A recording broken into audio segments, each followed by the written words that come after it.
افضل عيش نقدر ناكله هو العيش البلدي. مين اللي بنحاول نبعد عنهم العيش والرز في بدايه فتره الدايت؟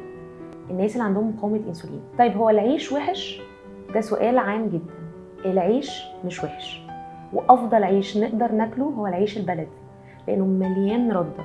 الرده دي بتمد جسمنا بكم معادن انتم مش متخيلين. طيب ايه العيش اللي نحاول نبعد عنه؟ العيش الابيض. اشمعنى العيش الابيض؟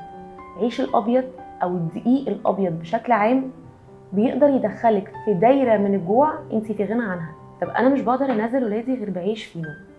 على فكره في حاجات كتيره جدا نقدر نستبدلها بالعيش الفينو. ومين قال ان احنا نقدر نستغنى عن العيش؟ العيش حاجه مهمه في نظامنا الغذائي، بس اختيارنا للعيش هو اللي بيفرق. يعني ايه اختيارنا للعيش؟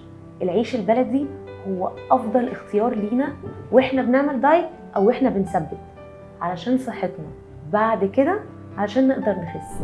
طب وبالنسبه للعيش الابيض، العيش الابيض اساسه دقيق ابيض، واحنا بنعمل دايت واحنا بنثبت او احنا بنتبع نظام غذائي صحي احنا محتاجين نبعد عنه كل البعد.